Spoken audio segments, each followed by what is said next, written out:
ప్రభునందు ప్రియమైన వారలారా, మీ అందరికి కూడా రాబోతున్న క్రిస్మస్ శుభాకాంక్షలు. ఈరోజు మా సంఘంలో క్రిస్మస్ జరుపుకుంటున్నాము.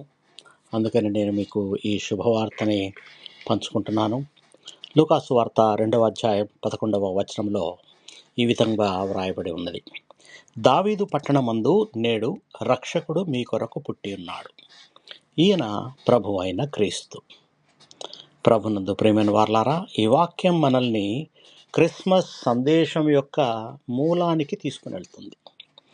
దేవుడు తన మహిమను విడిచి సామాన్య మానవుడిగా అత్యంత సాధారణమైన స్థలంలో ఒక పశువుల పాకలో జన్మించినట్టు చూస్తుంటాం. ఎందుకంటే కేవలము మీకోసం, నా కోసం.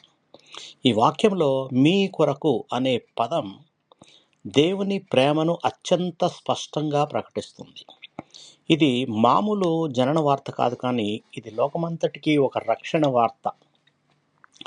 మన పాపాల నుంచి రక్షించేందుకు, మన జీవితాలకు ఒక దారి చూపేందుకు, మన హృదయాలకి శాంతి సమాధానం ఇవ్వడానికి క్రీస్తు ప్రపంచంలోకి వచ్చాడు. యేసు పుట్టింది రాజమందిరంలో కాదు, సాధారణమైన ఒక పశువుల పాకలో.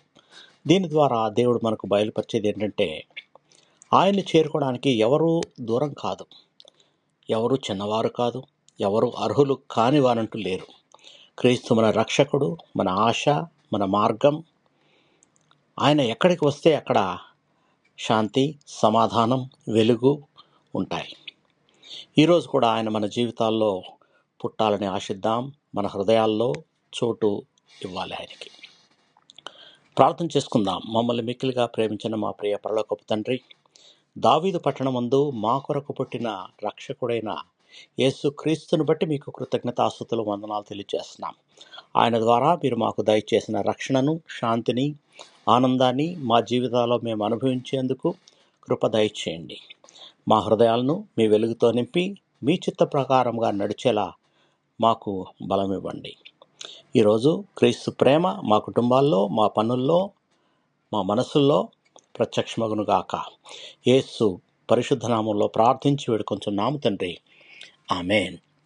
మీకు ఎవరికైనా ప్రార్థన అవసరత ఉంటే నాకు వాట్సాప్ చేయండి, నేను మీ గురించి ప్రార్థిస్తాను. దేవుడు మిమ్మల్ని సమృద్ధిగా దీవించి భద్రపరచును గాక.